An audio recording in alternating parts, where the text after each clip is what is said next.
Bonjour les amis, nous allons commencer donc ce soir la première vidéo sur le vrai Shalom Bayit.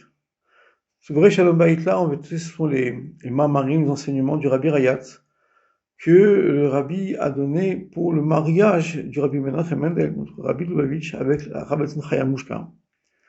Il a donné tout un hemsher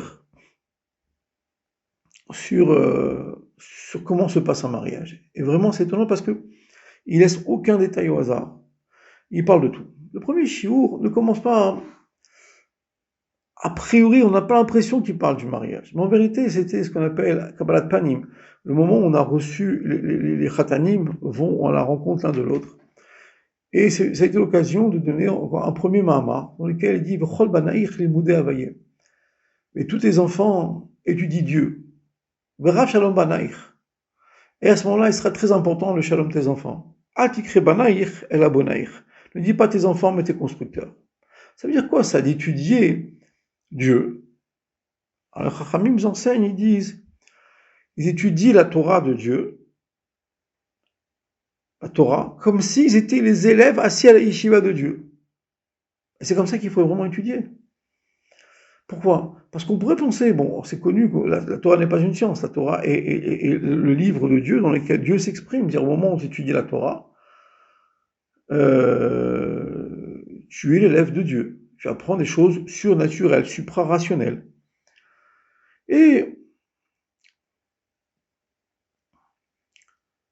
Brav Shalom Banaïr. Non seulement tu apprends des sujets surnaturels qui répondent à la logique humaine, ça commence pas. Brav Shalom Banaïr. Il sera très important, il sera merveilleux, il sera grandiose, le shalom de tes enfants. Il dit, ce shalom-là, qui vient dans le Limud Torah. Alors, il faut bien comprendre ce qu'est vraiment le Limud Torah. On dit, je m'assois dans une yeshiva, j'apprends. Non, non, non, non, ça marche pas comme ça, les amis. C'est pas comme ça que ça fonctionne. Lorsque tu apprends, la Mishnah dans Pirkei Avot nous dit, Almenat Larasot. On va aller plus loin. On dit, Kiyum HaMitzvot. Ce n'est pas l'accomplissement des mitzvot, c'est l'établissement dans ta vie, comment la Torah l'a décidé que tu vas faire.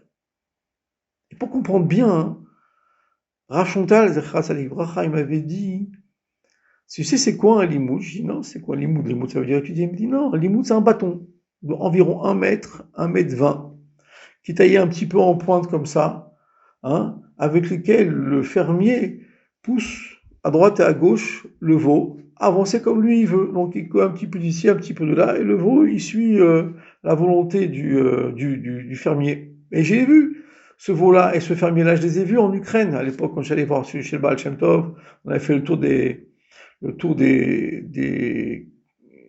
tombeaux des tzadikim.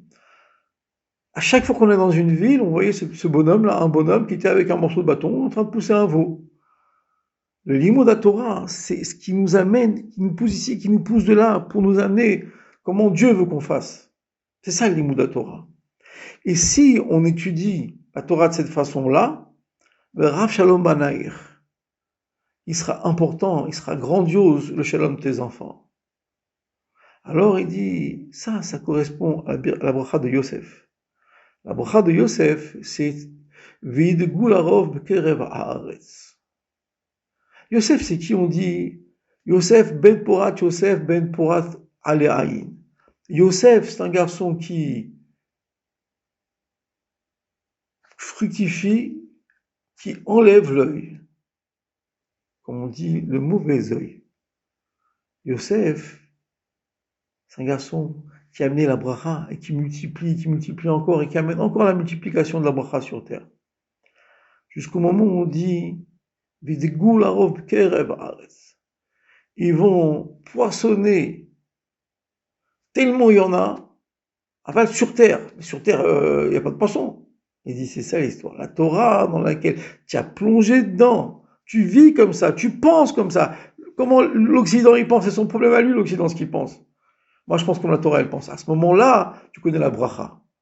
Si tu penses comme le monde y pense, ok, arrange-toi avec le monde, c'est ton problème à toi. Mais ta bracha, la vraie bracha, te rend invisible, il n'y a pas d'œil qui te regarde. Elle est dans la terre. En vérité, tu es dans la mer. Vid Goularov, ils vont se multiplier tellement il y en aura. Kérev arrête sur terre, tu es devenu invisible, mon frère. Ah ouais, c'est ça la force de la Torah. Ça, c'est le début du premier Pérec.